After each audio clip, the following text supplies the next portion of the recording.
The Innkeeper by Life Sketcher. Chapter 996 Tough Potato.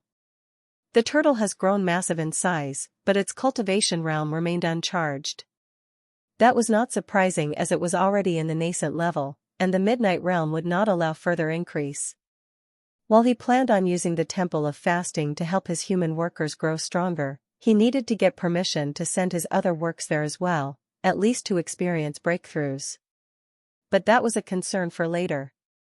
For now, he approached the turtle who was silently watching Little Blue undergo its evolution. It had taken care of the whale from the moment it had come to the inn, and so it only made sense that it was greatly attached to it. In fact, Lex had noticed that it was incredibly fond of adopting strays, or anyone down on their luck. Lex himself had once been saved by the turtle, when he was first exploring Nibiru. Lex suddenly paused, and his instincts kicked in. He realized something in that moment. He always knew that Nibiru was special. After all, back when he had the talent show, he had seen a number of extremely bizarre beasts the likes of which he had never encountered again. That is also where the turtle had come from. But it was only now that he realized that he might have severely underestimated the value and worth of Nibiru. He hadn't spent much time there, since it was ruled by beasts. But for a planet to give birth to a sovereign, it must be hiding some extreme secrets. This was not just his guess. His instincts were telling him, acting on the memory of his time spent there. Nibiru was extremely special, and had something of tremendous value. The fact that his instincts labeled it as something of tremendous value, when nothing in this new realm had yet caused such a reaction, was startling news. Lex made a mental note. He would put that on the forefront of his agenda when he returned to the origin realm. But Lex was unaware that a war between beasts and humans was going on, and Nibiru was very much embroiled in it. What the situation would be when he finally ventured forth would be entirely unpredictable. "How are you finding the change?" Lex asked as he approached the turtle. He found himself asking the question often these days, and not only because he enjoyed the praise that followed. He was now aware that there were more than one hidden dangers in this new territory, the least of which was something he identified as spiritual energy fatigue. Too much energy was not always a good thing, even with the system maintaining it to safe levels within the inn. "Oh dear, this garden is too big," the turtle said in distress. "It will take a long time to tend to all of it." Species, Solanum tuberosum. Midnight and prestige level, 1. Condition, severely malnourished. Remarks, boil it, mash it, and stick it in a dungeon. All in all, the potato plague did not seem as menacing as its effects stated it to be. How could one Foundation realm vegetable cause all animals and beasts over hundreds of acres to flee out of fear? "Oh dear, this one's no good," the turtle said as it approached without concern. It seemed even the turtle had detected something that Lex had not. But he just stood by and watched. Anything plant-related was firmly within the bounds of the turtle. That thought suddenly reminded Lex of a worker he had not seen in a long time, the gardener. Last time Lex checked, he had been given free rein to practice his art in one of the minor realms. Had he just been living there ever since? Well, Lex at least hoped his art was coming out well. Lex stopped his random thoughts, as he for the first time saw the turtle attack. The horn on its head glowed to a bright head, before releasing a visible pulse of red energy that attacked the field of potatoes. Much in the way Lex visualized a trollop taking control of the landscape, the entire region in front of him seemed to tremble. A shriek with no origin filled the air, and countless vines grew out from the dirt and began targeting the turtle. A Foundation realm plant had actually survived the turtle's attack? Either the sovereign was being lenient, or this was one tough potato. Chapter 997 Death is Easy. Scourge, the evil potato, was definitely not happy being attacked. It made sense, who would? But to have the guts to attack the sovereign turtle? Lex wanted to whistle. Come to think of it, had he ever seen the turtle get attacked before? Surely during one of the many invasions of the inn, it must have happened. Oh well. He watched as the potato vines tried to wrap around the turtle's legs, not that it cared. Oh dear, how did you get so corrupted?" The turtle spoke to itself, and sniffed the ground. Lex saw that the vines were trying to squeeze the turtle's legs, to no avail. It grew thorns dripping with some kind of poison, but they could not harm the turtle whatsoever. It was quite pitiful to watch, actually. The turtle continued to investigate, uncaring about any attempts that vine made to harm it whatsoever. Lex, on the other hand, noticed something. The arrangement of the potatoes in the ground seemed random at first. But as the vines moved and uncovered the countless potatoes hidden under the dirt, he began to see a pattern. He could not tell what it was, but he distinctly felt that there was some kind of reason to the arrangement they had taken, some rule they were following. He sharpened his senses, and faintly felt the presence of laws. That was normal, laws were everywhere. But in sensing just the barest outline of some pattern, Lex was for the first time able to detect the presence of some law. But he made no other progress. Though he could detect that there was some pattern, he could not pick up what it was. He used the host attire to observe the entire arrangement of the wild potatoes as a whole. On some level, he could sense the pattern better, but he could not quite discern what it was. It did not help that the potatoes began moving due to the not-so-epic showdown it was having with the turtle. Once the turtle was done with its evaluation, it used another ability. Its horn began to glow, and somehow, the potato vines all came under the turtle's control. The entire length of its body, which extended hundreds of acres, began to gather in front of the turtle and roll up into an ever-increasing ball. "Cats," his tone deep and foreboding. "Punish me if thou must, Captain Habub. Ostracize me from the group if you wish. I would rather accept a mar on my record than a stain on my conscience. 'Tis not honor that bars thou, Jacob, 'tis hubris. How can an individual be above a community? Duty before dishonor, death before defeat." Jacob, who was visually indistinguishable from any of the other beaver cats, turned his head dramatically and looked back at the land outside the inn's boundary. "Death is easy, Habub.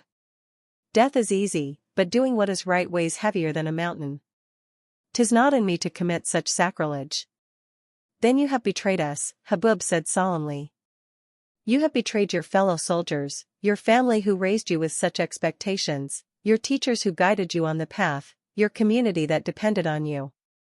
Jackin trembled, as if struggling up hearing those heavy words. But he did not look back. Lex almost felt bad intervening in this obviously grave situation, but he wanted to avoid any tragedies from happening in the inn, at least for the first ever guests he received from the Midnight Realm. He coughed loudly, as he lowered himself from up in the sky where he was observing from, attracting the attention of the Cleaver cats. Even Jacob turned, ready to face the unknown threat. "Excuse me for interrupting. I didn't mean to eavesdrop, but I couldn't help overhearing that you all are facing some issue. Can I offer any help? I am the innkeeper, by the way, and this is my humble inn." Chapter 998 Drama Cats. The beaver cats all huddled together as they observed Lex descend from the sky, but upon hearing his introduction they were all startled. That was not surprising. After all, Lex had introduced himself across the realm, so he expected everyone to know the innkeeper. But instead of answering his question, the beaver cats huddled together and began whispering.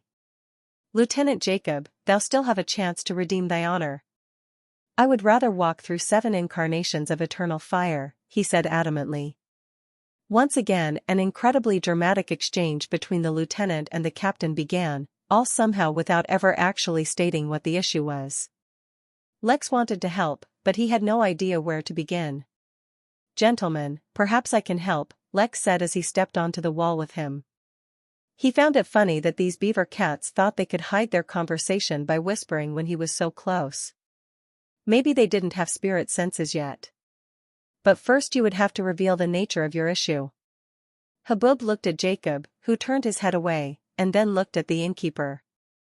"Actually, innkeeper, we have traveled through hail and hell fury to be patrons at thy inn, but alas, Jacob has left his purse with a group of orphans. Accepting a loan is a grave sin, or so he believes, so he has resolved himself to wait for us at the boundary and miss this opportunity. We accept guests from all races, so expect to see many new things here. But speaking of giants, aren't the native creatures here all larger than humans? That seemed to be true not just for the animals, but the plants and insects as well. The small size of the drama cats was actually strange here. Our most gracious host, we spend our time underground, and so do not know the size of other land dwellers. One of the reasons we have come to the inn is to see if our people can live on land here, free of persecution from other land dwellers. For too long have the hounds of discrimination set their sights on our people, and treated us like prey. We have no choice but to burrow into the ground and hide. Well, you are all welcome here at the inn. Our workers take care of security here, so you do not need to be wary of any discrimination. We do not tolerate rule breakers at the inn. Gracious and noble, what a character our host has, one of the other drama cats said as they observed the inn. Lex did not comment on the praise he was getting, and instead began giving them a tour of the manor. It occurred to him that he lacked underground facilities, in case his guests preferred them. To be more specific, there were places underground he had prepared for subterranean guests, but he had done so casually and not brought it up to standard. A moment was all it took for him to design a complex underground settlement, complete with a network of roads, houses, shops, meditation rooms, and more. Then he put it a short distance away from the manor towards the east. From the surface it was not evident, but in the time it took them to tour the manor, Lex had constructed an entirely new, massive part of the inn. Admittedly, wanting to see the drama. Cat's reaction when he told them he built that for them was a strong motivator for his actions. Chapter 999 O Laud. By the grace of the heavenly tree, what splendor do we behold now, muttered Habub as he looked out at the glowing outlines of the magic carpets. Though they were out a distance in the lake, the drama cats still spotted them. It is the transcendence of the mundane to the sublime. It is the evolution of life. It is a fish growing into a bigger fish. All the drama cats were mesmerized by the visage, and Lex had a strong feeling that they thought they were looking at food. After all, the drool dripping down their chin was unmistakable. You know, I have never met your kind before, said Lex. Why don't you tell me a bit about yourselves? Lex was thoroughly enjoying hosting the drama cats, but he was well aware that he was in a time crunch. There was no resin within the territory of the inn, but there was some nearby that he had marked out. He planned on getting to it. But first, he was going to address the strange feeling he was getting from being targeted. But he was waiting for the right time. Just as his instincts had warned him of this unknown danger, it also told him that it was not yet time to face it. My gracious host, thy benevolence is too great. Coddle me not with thy considerate attention, lest I am forever unable to depart these hallowed lands, Habub said as he fell to his knees.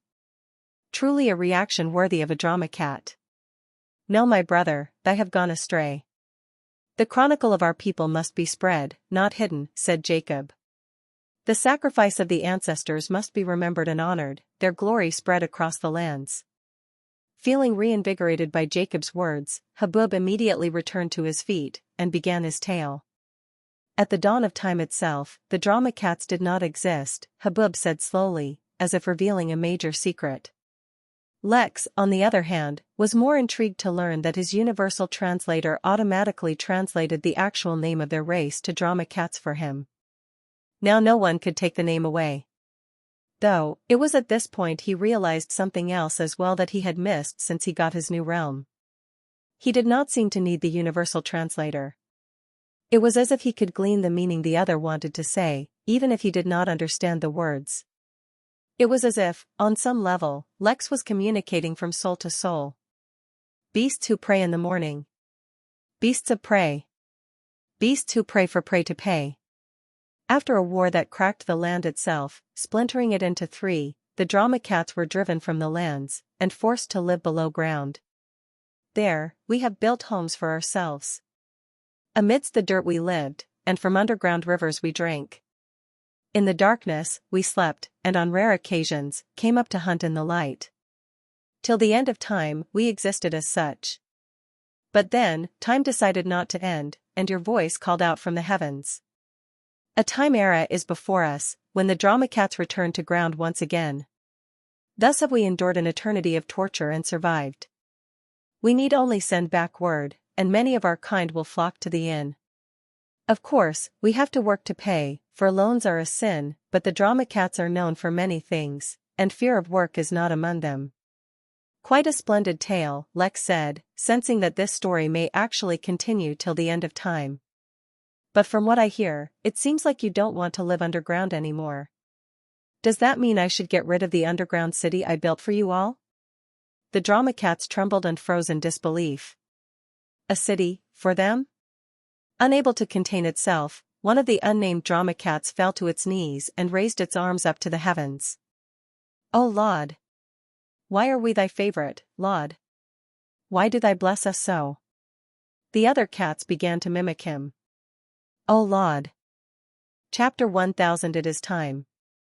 Lex had to use everything to keep himself from cracking a smile or laughing out loud as he watched the drama cats' theatrics. No matter what, he had not been prepared for them to fall on their knees and start lamenting their great fate to their Laud. It was both funny and adorable. But Lex began to sense that the time for his first showdown in this realm was slowly approaching, so he had to rush. Come, let me show you the city. We haven't even determined if you like it or not. If you don't, then you do not have to use it, as others naturally will. As for the rest of the drama cat's ability to pay, I can only wish you good luck. Lex teleported them to the underground city, which was lightly illuminated by a type of moss planted all around. Ventilation, Lex discovered, was one of the greatest issues in developing an entire underground city. But given his new capabilities, it took him hardly any time at all to come up with an arrangement for a natural and persistent flow of air to flow through the settlement, driven by strategically placed holes in the ground, a few heat sinks and the natural action of hot air to rise.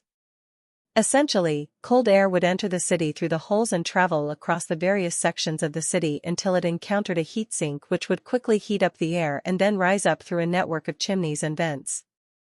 Of course, creating such a natural cycle was just giving it a bit of an edge, for the system itself would ensure that the environment stayed perfect. But it felt nice to create a design which automatically accommodated for a number of problems.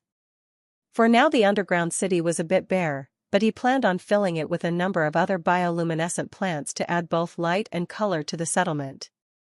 By the fuzz on my chin, it's perfect, Jacob muttered as he lost himself in the sight of the sprawling city. Lex felt like he really should stop giving them so much good news in such a short time. It probably wasn't good for their hearts. So I have to suppress my cultivation growth till I learn these, he murmured to himself. If that was the case, he might as well start now. He turned his head towards where he sensed the maliciousness from, and teleported in that direction. Though he teleported to the limits of the inn's boundary, he did not actually use the host attire to do so. Once, he needed the system's aid to do everything. It had all seemed so magical. Now, he suddenly discovered that many of the things the system allowed him to do, he could do on his own. When compared to how magical he thought it would be, it was even freaking better. Using his instincts, he traced the source of the malicious intent, uncaring about how far it was. Although the range of his spirit sense had grown, and could now encompass an entire 600 miles, 1,000 kilometers, he seemed to be able to follow his instincts even farther. Though admittedly, he could not see anything.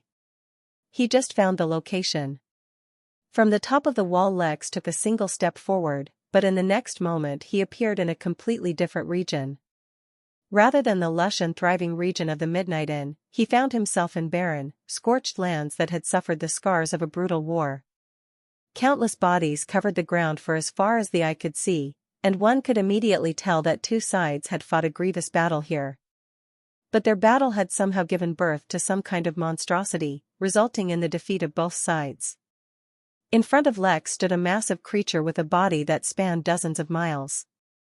The bottom half of its body was exactly like a centipede, with exactly 100 long, bony legs on each side of its long body. The top half, for some unknown reason, had the torso and face of a human, though sized proportionally to its gigantic body. But instead of the hands of a human, it had gruesome, jagged claws like that of a praying mantis. The creature had not noticed Lex yet, as it was busy consuming the bodies on the ground, though even in that state Lex could feel an intimidating aura from it. A sword appeared in his hand. It was time for the Midnight Realm to welcome the Warbringer. Chapter 1001 Centripetal. Lex was standing in the middle of nowhere, far away from the Midnight Inn. But, oddly enough, the sense of control he had in the inn did not disappear.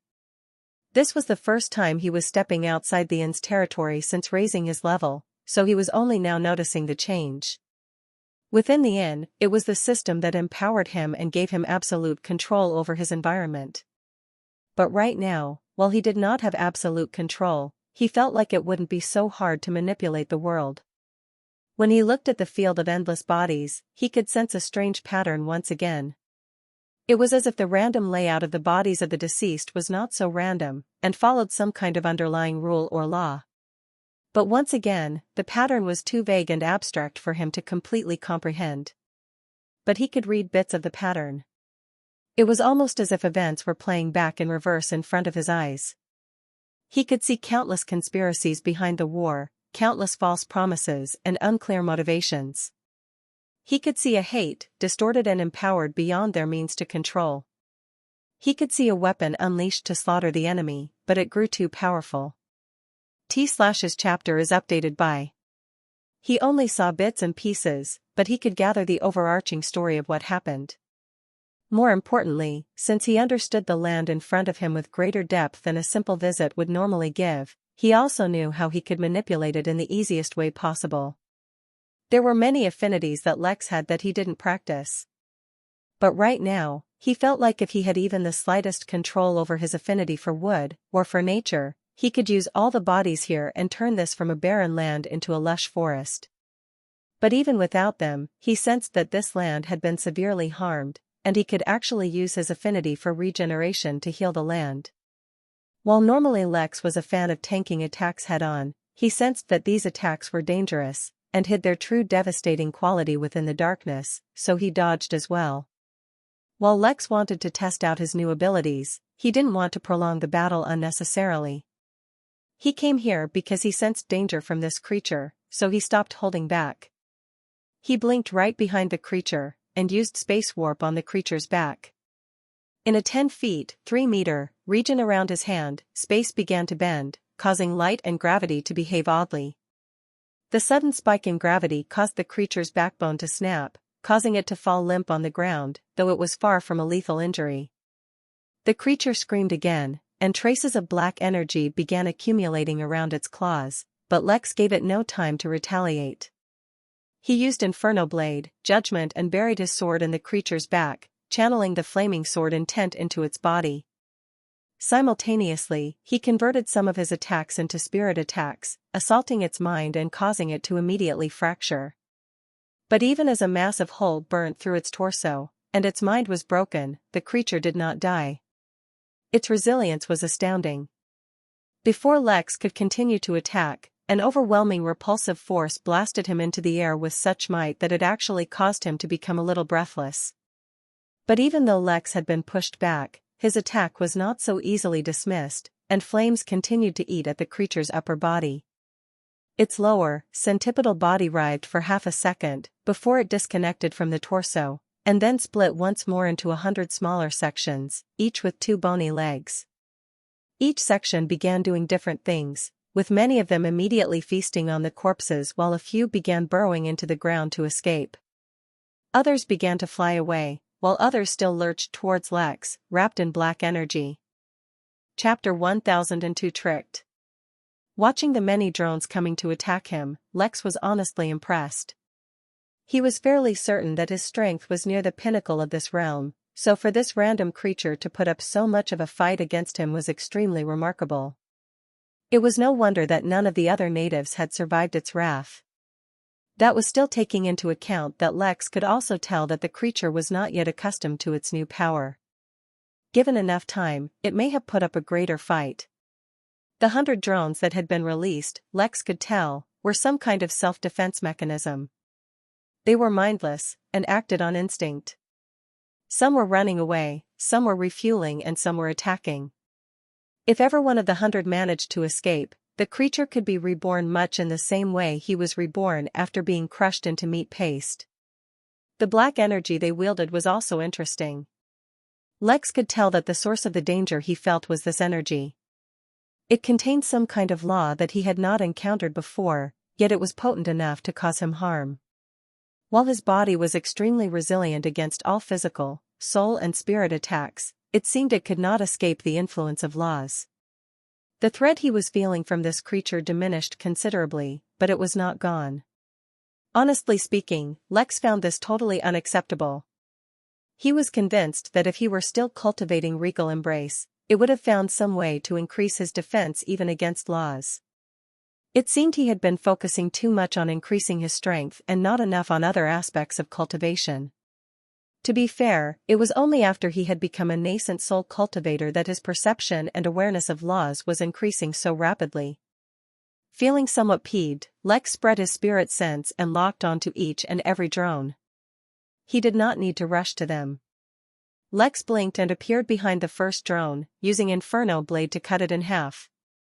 He planned on using Blink to attack every single one of the drones, and finishing the battle off in the next few seconds, but the drones turned out to be more dangerous than he thought. Space began to bend under his control, and gravity spiked once more. But oddly enough, the gravity did not affect Lex, or the drones, or anything else. Instead, it seemed to only affect the black energy. The black energy seemed to resist, but regardless of any resistance it put up, it was dragged into the warped space. Lex felt a strain on him as his energy consumption spiked. He even felt his technique unraveling, and space warp on the verge of collapsing. Lex turned his open palm into a fist, and space warp strengthened. The effect of gravity was not greater, but the resistance from the black energy seemed weaker nonetheless. Lex was intrigued by this behavior, but before he could study it, he had to deal with the drones first. No matter what, he had sensed that the creature possessed the will and ability to act against him, so he was not going to let it live.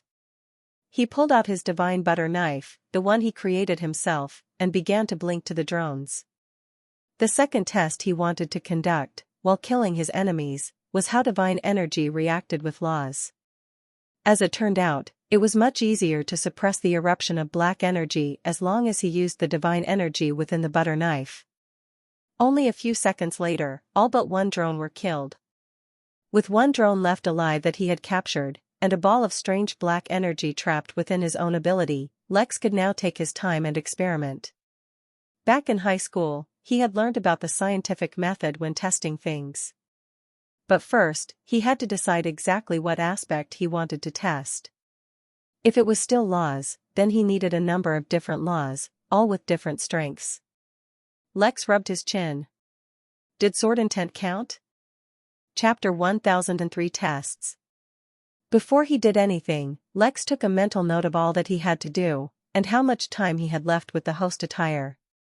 In total, he should have around 7 days left. Within this time, he needed to not only fix the inn and prepare for any future needs it might have in the short term, he also had to verify that the resin actually worked to upgrade the system. If, by any chance it did not work, the land covering the inn still had countless other mysterious and valuable items he could try out. Considering his progress, and the speed with which he could reach places now using teleportation, he felt like he could spare an hour to experiment. He let go of space warp, and allowed the ball of black energy to flood back into the open, blinking away before it could reach him. From a safe distance, he activated his left eye so that he could study this strange black energy. Immediately, he learned a few things. The black energy seemed to be some force of corruption or corrosion, as it ate everything it touched to grow. Its energy reserves were only rising, not diminishing, as it ate the countless corpses on the field. But that did not mean this black energy would become a massive new problem. This was because while its energy reserves were increasing, its existence was being whittled away. Whatever law this black energy was associated with did not naturally integrate with this area, and so was slowly being acted upon by the natural laws that existed in this place. Once it crossed a critical threshold, it would all immediately disappear. But, conversely, the black energy was acting on the local laws as well. If there was enough of it, it could forcibly make itself a part of this place. Unfortunately, since its source was gone, that was not destined to happen, as a lot more of the black energy would be needed to bring about such a change. Lex continued to experiment with the energy, even going as far as attacking it. He used Inferno Blade without the sword intent, evisceration, and a number of other attacks. But all of them brought negligible results. Only through the use of certain abilities associated with laws, such as his spatial abilities or sword intent, even put up a fight. Though, oddly enough, when Lex drew a drop of blood from himself and threw it in the black energy, it had a purging effect on it. His blood turned out to be more potent against this black energy than even spatial laws. In the end, he was unable to suppress his curiosity, and stuck his hand within the black energy. He told himself he needed context for how dangerous such law attacks were against him, though perhaps a reluctance to admit his defense was falling behind played a part in it as well. The effects were instant, though not severe. His entire hand was covered in an itchy rash that was spreading along his arm at a noticeable rate. The skin around his nails began to dry and started to lose color. Although there was no actual damage yet, Lex felt like if he kept his hand in the energy too long, it would rot. He channeled his energy within his hand to see if he could fight off the decay, and even used a number of defensive techniques. But, once again, they proved to be of little use. Then Lex tried to use his domination, and he was taken aback by how effective it was. The energy retreated wherever his aura spread, as if it too was afraid of the dragons might it emulated. That, as unexpected. Lex then used impervious hands and channeled his aura into the technique, then once again reached out towards the black energy. This time, instead of penetrating it, Lex touched it, as if he were touching smooth silk. Chapter 1004 Show of Force. His hand suffered no damage at all as the black energy flowed through his fingers like strings of silk. It was slippery, but he felt like he could completely take hold of some of it, if he wished. This was a result of combining impervious hands with domination, his two most versatile techniques. But Lex was not most amazed by domination. That was a technique that grew out of feeding off of dragon's might. It was only natural that it should be incomprehensibly powerful. No, Lex was more amazed at impervious hands. How was this technique, after so long, still so useful? He recalled that when he originally encountered this technique, it was a fairly ordinary one. It was only after it underwent an upgrade from regal embrace that it reached a new level. Lex, at the time, guessed that the technique had reached S rank, but now he was beginning to feel like it might have been even higher. What was more important, however, was that he lost the automatic upgrades techniques got as a result of regal embrace. However, under the influence of his new technique, he had the potential to grow and improve techniques himself.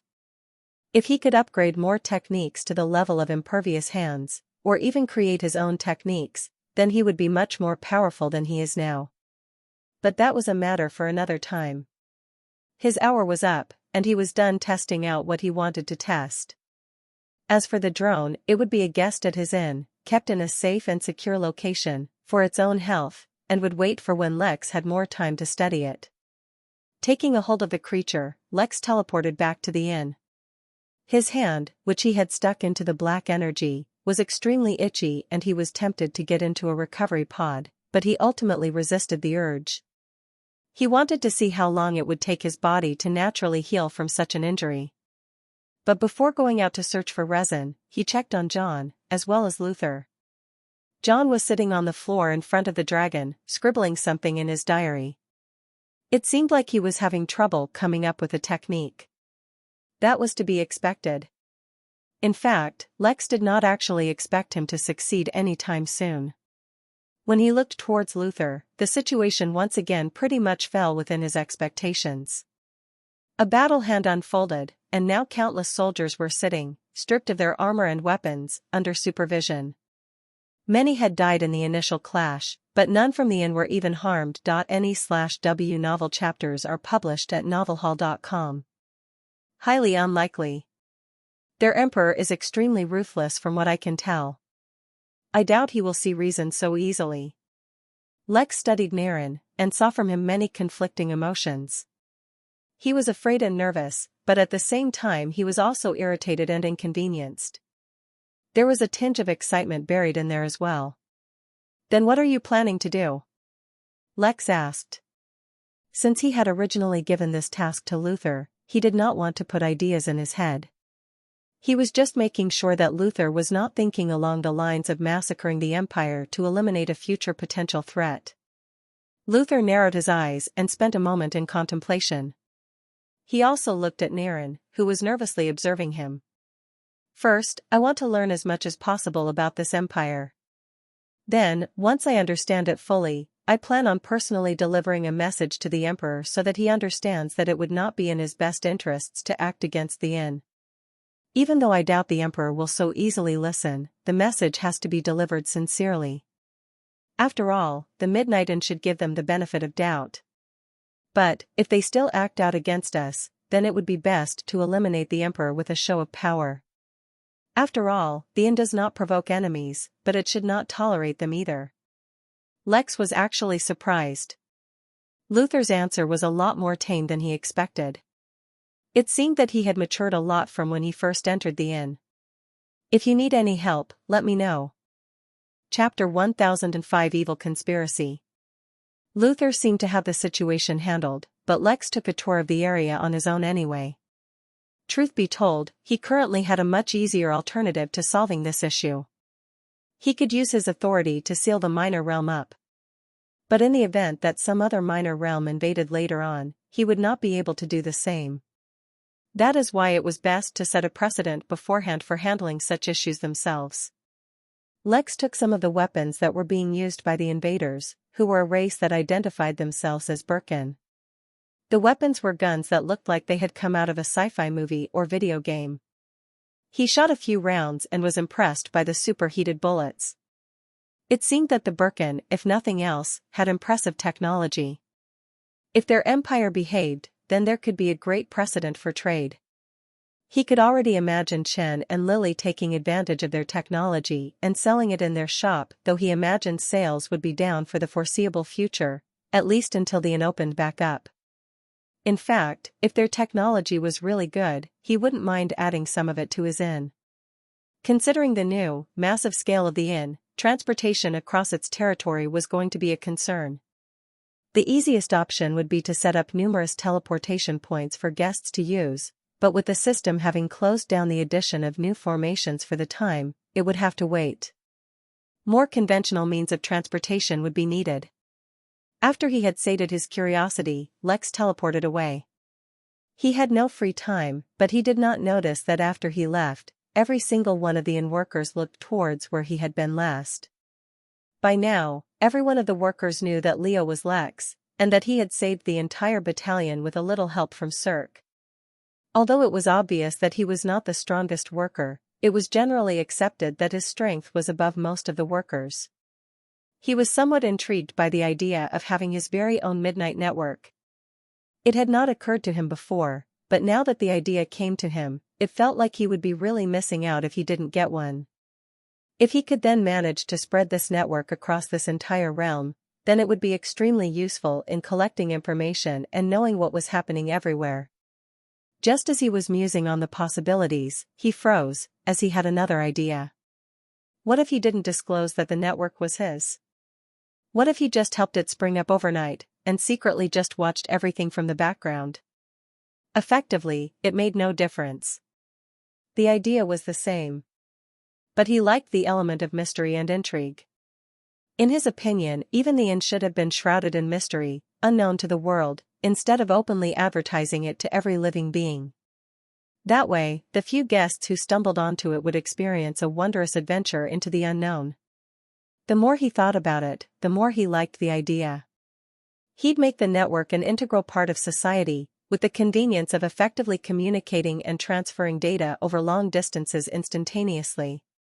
He'd also put up the facade that it was perfectly secure, with no data leaks. But in truth, he'd have access to all the information. Lex nodded. Now he was thinking more like the billionaire that he really was. Sometimes, it was all right to spoil oneself and indulge in a little evil conspiracy here and there. It was good for the soul. He oversaw a couple more emergencies before he was finally ready to search for the resin. He really hoped that this would work. Chapter 1006 Lex meets Lex. The first obstacle he faced was actually locating the resin. Although, technically speaking, he had already received information about its location, practically speaking he only knew its general location. Even then, the general location spanned countless thousands of miles. His instincts couldn't guide him either, as unlike the creature he had locked onto before, the resin did not reveal any aura for him to detect. As far as he could tell, every bit of resin within the entire realm was actually sealed or suppressed in various ways, which is the only reason the resin could even form, not to mention survive. At least on Manara, the Tree of Heaven, as the locals called it, had discovered a few random bits of resin with its roots that spanned nearly the entire continent. Since then it had been hunting for the resin actively, so if even a bit of resin aura had been revealed, it would be tracked down and captured. Lex recalled all the information he had on its location, and noted down some key landmarks that would help him track it down. The most notable landmark he recalled nearby was a vast region filled with geysers. He did not know if he was going to encounter any locals on his journey, but some friendly locals to help point the way would be most welcome.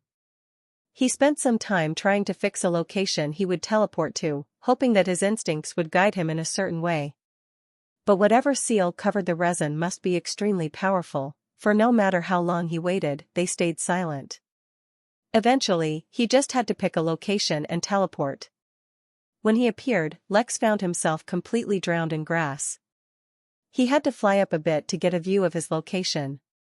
As far as the eye could see, Lex saw countless small hills, covered on tall grass with a few trees here and there. A survey of the region with his spirit sense revealed countless wild animals and beasts, but not much else. He compared his location to the map he had in his mind, and discovered that he had not even traveled half as needed. Probably. If he was reading the map right. A bird flying by paused for a second to observe him, as it had never seen anything like him. Lex waved, then teleported away. This time, he could tell that the hills were gradually turning in plateaus, with countless rivers snaking through the valleys. There were more trees and in the distance Lex could see a forest. As far as he could tell, he was making progress in the right direction. "Is this some kind of joke?" the hip leopard asked. "Did someone put you up to this?" "Yes, okay fine, I know I'm a little small for my age. There's no reason to make fun of me for it." "Sheesh. Size isn't everything you know." I don't understand what you mean. I'm just trying to get some direction." "Oh, sure you don't understand. I'm certain it's a complete coincidence that your name is Lex and that you found the only other Lex in this entire town. Don't tell me, is your last name Williams as well? Were you abandoned by your family too? Do you run a small hotel to make a living just like me?" Lex, the human Lex, was stumped. He looked left and right for any hidden cameras, though obviously he knew there weren't going to be any. Then he finally looked back at the massive creature. Now that he thought about it, compared to the rest, the leopard hippo Lex did look much smaller. Almost as if he were a baby. The human Lex started to scratch his head. This couldn't be happening. Was he having some kind of a seizure? Fine, whatever, I'll play along. Tell me where you want to go, the creature Lex asked. I was looking for a region nearby covered in geysers. Creature Lex looked at human Lex skeptically, with narrowed eyes. In the end, it decided to play along. "Alright well, take a seat on my shoulder. I know where you want to go. As it turns out, that's where I'm going too." Chapter 1007 Leopold. Lex flew all the way to hip leopard Lex's shoulder and sat down. Although he could not be sure of the exact height, at a glance, this other Lex was a little over 1,304 feet tall. It was sufficient to say that if he ever visited the Midnight Inn, he would have no problem climbing over the boundary wall. Sitting on Lex's shoulder, Lex felt like he was a flea or a mite. This was ridiculous. That was also keeping in mind that Lex, much like Lex, was smaller than the rest of his race. "I've never seen one of your kind before. A bit on the small side, ain't ya? What are you called?" I mean, your people, not you personally. Humans. We're called humans. Most of them are a little bigger than me, though from your point of view it probably won't make much of a difference. What about you? This is my first time in this region, so I'm not too familiar with the locale. I am naturally a proud member of the Leopold race. A human, you say? I have never heard of such a race. But then, perhaps, due to your size, it is best if you stay hidden. You must be brave, for a human, Lex.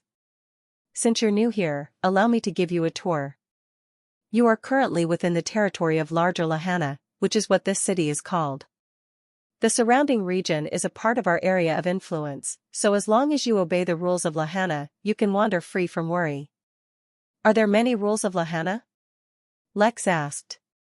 Actually, he was pretty intrigued in how the Leopold race had developed, and its relationship with not only its environment, but the other races as well. It hardly took him a moment after he got over his initial shock over their size that, perhaps, the Leopold race was of the average, or close to the average size of the creatures on this continent. The centipede creature he killed had a body that extended for miles, and could be considered monstrous even among the creatures here, but it seemed to be a pattern. But then he realized that it probably wasn't so, as the Leopold race even towered over many of the native forests he'd seen around the inn. As it turned out, the boiling hot waters that shot out of the ground were a popular bathing spot for the Leopolds, and Lex's hotel, the Moonlight Hotel, was in this area as well. Without a powerful system to provide him with endless attractions, Lex had to be smart about location. Building a number of natural geyser-powered baths was a very good idea. The hotel, which reminded human Lex of the Midnight Tavern in appearance, seemed to fit the Leopold standard for quaint and cozy. Here you go, Lex. Can you find your way from here? Are you supposed to be meeting a friend? If you have time, you may as well stop by my place. Considering how small you are, I can offer you free food and drink. I doubt you'll make much of a dent in my reserves. Thank you for the generous offer, I'm on a bit of a tight schedule. But maybe once I've completed my task, I'll stop on the way back. I should be able to find my way from here. Well, safe travels, the massive hippo-leopard creature said as human Lex flew off. Lex made a mental note of this location. After he got over the absurdity of the commonality between himself and this fellow, he decided to check out his hotel when he had the time. If the similarities between them were so insane already, who's to say that Leopold Lex didn't have a system? Or that he didn't get pulled into events that were absurdly over his head? If only Lex knew that within Hotel Moonlight who was waiting for Leopold Lex, he'd realize just how accurate his prediction was. Chapter 1008 Treasure Hunter. Once he spotted the geysers, Lex flew high into the sky to get a good view of the entire region. With a bird's-eye view, he finally realized why he hadn't been able to tell there was an entire city here when he received information about the whole realm. The Leopold had built their city in a way that incorporated nature into their construction style. They were not worried about wasting space if a clump of trees couldn't be worked with, or a specific region had a river running through it. They instead adapted their construction to the natural contours of the land. They had managed to keep alterations to the land to a minimum, which was quite impressive. But Lex put them out of his mind and instead began trying to guess the next location he had to teleport to. The problem was that as far as he could tell, the region where the resin was had no distinct features. It was a relatively barren area because of how rocky it was, but the region was vast. He might need to search for a long time. After approximating the distance, Lex teleported away, but arrived in a location that looked nothing like where he wanted to go. He had to teleport back to the geysers and try again, and then repeat the process a few more times. The 10th time he teleported, and still was not able to find the place he was looking for, Lex got the feeling that his upcoming year was going to be very tedious. He needed to come up with a better strategy for searching for his target. Honestly speaking, the Midnight Realm was quite beautiful and he would really like to explore it some other time. But for now he kept teleporting, attempting to adjust his teleportation range according to his estimates. Eventually, after much longer than he anticipated, he finally reached his destination. Compared to the usual lush and green landscapes he was used to seeing, the place he was in now was mostly various shades of gray and brown. Even though there were plants growing here, they too had taken on the shade of the land. Despite the lack of any mountains nearby, the terrain was extremely rocky, with countless boulders covering the land, and the occasional spiky rock randomly sticking out of the ground. Yes, you suffered a minor injury which caused you to fall unconscious. To heal you I had to strengthen the ring a bit, which is probably why you have access to more of your memories, but you kept sleeping. I didn't want to disturb you, but now I need a bit of your help, so I couldn't wait for you to wake up anymore. I didn't wake up because I was reliving the memories in my head, the ring spirit said, with a voice so drained it seemed like he was recovering from a hangover. How are you feeling? Are you able to sift through your memories for something useful? We're hunting an incredibly valuable treasure. It's a kind of resin formed during the birth of a new realm. Do you mean the amber chaos resin? Pell asked, suddenly sounding both invigorated and incredibly excited. The warmth of the ring turned mildly hot for a moment, before cooling back down. Amber chaos resin is a Tao-level ingredient that is so gentle it can be absorbed by any living creature in any realm and massively boost their strength, potential, lifespan and many more. It's the ultimate treasure for any dragon. In my previous life I spent countless years dreaming about it. Pell's excitement was such that Lex could not help but imagine his cultivation mat hopping around in excitement like a little kid about to receive his most anticipating birthday gift. I'm not sure if that's the same resin you're talking about, but it might be. The problem is, it's locked down by a seal of some kind, and I can't even locate a trace of its aura. I have no way of finding it. Of course, it's sealed. It has to be. But that's no concern to a dragon. That just makes the hunt even more worth it. Chapter 1009 Weak Domination. Lex smiled.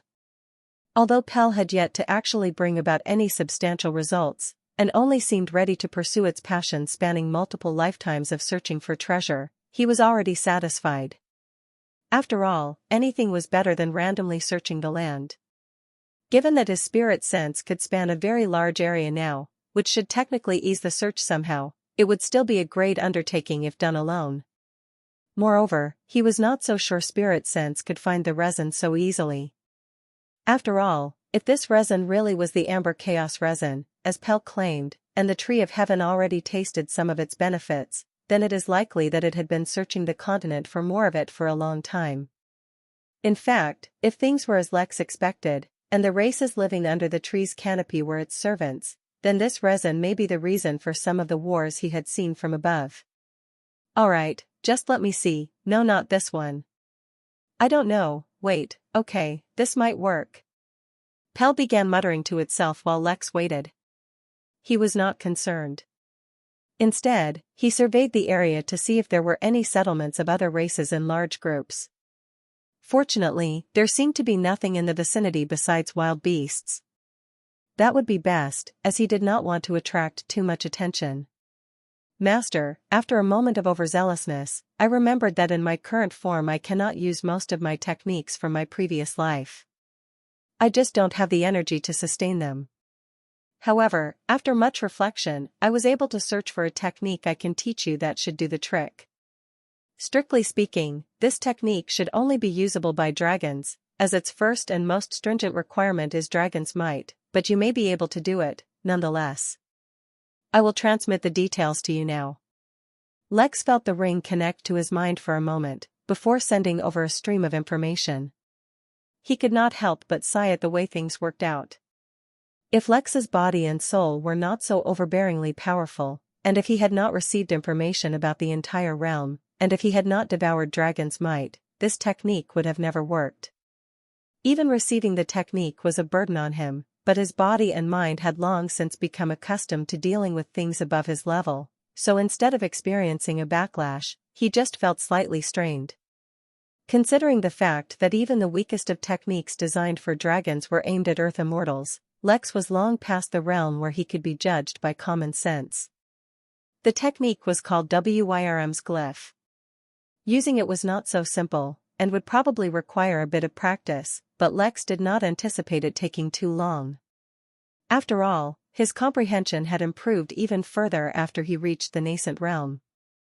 The issue came from the fact that, alongside his spiritual energy, Lex would need to manipulate his domination in ways that he never imagined before. John was taken aback by Lex's sudden arrival, and a bit confused by the urgency in his voice. "Is something the matter?" he asked, concerned. "Yes, I'm on a time limit and need to refine an aspect of my cultivation for one of the Innkeeper's tasks. You can continue observing if you want, it might actually help you design the technique you want. But you'll have to excuse me." Although it seemed like Lex was in a hurry, which he was, his exchange with John was also calculated. By showing him how hard everyone was working for the new inn, while he was doing nothing but lamenting, Lex aimed to make John feel left out. Being excluded from the community, to a degree that he had become used to, was also going to be a strong motivator in helping him make his decision. Although the inn was not providing any formations at the moment, that did not prevent Lex from setting up a few protective arrays around himself as he took his spot on the dragon's forehead. He even took a moment to talk to Pell Jr. and let him know that he would be cultivating, so he shouldn't disturb him. After making sure everything was ready, Lex closed his eyes and focused his mind on the latest information the ring Pell had sent him. He entered his flow state just to make sure he got the best results. Most of the techniques were practice exercises to teach young dragons about how to control their aura, as well as refine it to make it stronger. As Lex began to cultivate, he focused solely on the aspects of refining his aura so that domination would develop better. From the side, John could not help but look up in the distance at Lex. Although his cultivation was broken, and his body weakened, he had not been completely deprived of his old senses. As such, he could feel the change happening in the dragon's aura to a certain degree. Standing there, on the bottom, looking up at Lex cultivating on a dragon's head, John could not help but feel more pathetic than he had in his entire life. If that damn baby could cultivate all on his own atop a dragon without a stupid system, then why was he latching onto his system so hard? Even if he lost it, how much worse could his life really get? He was already at the bottom. He went from being one of the most respected workers in the inn to the weak, sensitive guy everyone has to take care of. He burned the image of Lex cultivating in his mind as he made his decision to give up his system. He would trust the innkeeper to guide him on a better path. Moreover, the path of an assassin was something the system decided for him. Now, he could finally decide on his own what he wanted to pursue in life. He had no idea what it was, but just the thought of figuring it out filled him with a sense of anticipation he hadn't felt in a long time. Chapter 10 Dragon's Breath. Cultivating as a nascent soul realm cultivator it was almost divine. His control over spirit energy had improved drastically, and that improvement carried on to other aspects of his cultivation as well. The rate at which he absorbed dragons might also increase drastically, and that was before Pell gave him a bunch of exercises showing him how it was actually supposed to be used. He could feel himself improving, and that was after consciously trying to keep his actual cultivation from increasing. Fortunately, there were countless other areas he could improve in, so stopping a single aspect of cultivation was no burden. If previously, he had felt like he was adding water to a container that was near overspilling, now it felt like he was using a sink to fill up a dam. His body's capacity for strength, defense, comprehension, domination, and so many other things had suddenly increased. Moreover, he could directly use the dragon underneath him as a source for all of them. This was great news, not only because now he needed to weaken the dragon for its new host, though Lex honestly doubted he'd be able to weaken it enough anytime soon, but also because he was unsatisfied with his defense. Admittedly, it was still tremendously powerful, considering all he only got a rash from that black energy, but he was unsatisfied. He had traded his newest technique in exchange for regal embrace, and although it was a lot better in many ways, he didn't want to lose out the singular trait he had started his cultivation journey with, overpowered defenses. Earlier on, he was still too weak for it to be too prominent, but now that he was much stronger he was finally getting to the things that were absurd. He wanted to walk on the surface of a star, and take a dive in a planet's core, to name just a few of the more sane ideas he had about what he'd do with a more durable body. This wasn't even considering the really unbelievable stuff, like play catch using a black hole as a ball. So he absolutely could not give up on the path to making his body indestructible. In fact, he was determined to surpass the limits of regal embrace. But those were all far-off things. To aim a little closer to where Lex actually was, he wanted all the strength, toughness, might and everything else this heavenly immortal dragon had to offer and make it his own, long before reaching the heavenly immortal realm himself.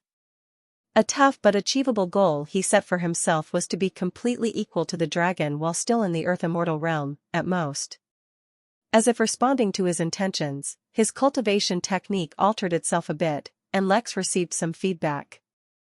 If he wanted to achieve what he set as his goal, he needed to stop cultivating in random places, and take the most he could from this dragon in his current realm before cultivating in other areas. It felt like his technique was complaining to him for being so random. He imagined himself talking to an employee upset at his unreasonableness. "We can start with that one, but make a list of all the glyphs I can use at my level and send them to me later. For now though, it's time to hunt for treasure." Lex looked down to John, who was studying the dragon and scribbling something. It seemed like he was busy creating a technique, so Lex did not bother him. Instead, he teleported away. There were a few minor problems at the inn caused by the fact that the countless people who had been stuck in the minor realms before started to come out to the inn. There were a few refugees who did not like the fact that they had been teleported to another realm and that the teleportation function wasn't working, though Lex very much doubted they understood what realms were. He would normally take care of these things himself, but he was feeling impatient. The poor resin had waited too long for him already. It was time he welcomed it to its rightful place, among his treasure collection. He teleported back to where the resin was supposed to be. He took a second to calm himself, lest he make a mistake in his excitement. The thought of treasure hunting and fire breathing had exhilarated him much more than he expected. Maybe he was being influenced by the dragon.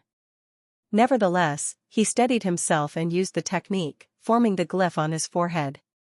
Once he overcame the most obvious sensations, which were of immense power, he became cognizant of a new sense entirely. It was surprising that he missed it in the first place, considering how overwhelmingly it was reacting to the midnight realm. He could feel, it was strange to describe. It was as if he was spying on the rules of the universe, and could feel the love the universe had towards certain things. Love might not be the right word, but considering how alien the sensation was for him, that was the closest thing he could equate it to at the moment. The more valuable something was, the more attention it was given by the universe. Or perhaps, it would be more appropriate to say, the more valuable it was, the more laws it interacted with. This was all just guesswork on Lex's end at the moment. But regardless of what it was, Lex could feel, in a very quantifiable manner, the value of things all around him. The entire continent, every speck of dirt and every gust of air seemed to be valuable. Lex, for the first time, realized just how valuable the realm was. If he exported the dirt under his feet, he could probably raise the fertility of an entire planet with just a fistful. It was not really the same thing, since the realm was only 0.25 light-years large, but Lex felt like he had gotten his own version of the Bangle of Narn. His realm could not be compared to a galaxy in size, but perhaps in value they were close. Or maybe, his realm might even surpass it. These things he had no answer for, nor did they matter. He turned his attention towards the lands in front of him. He hoped this glyph could see through the seal on the resin, or else he would have wasted so much time for nothing.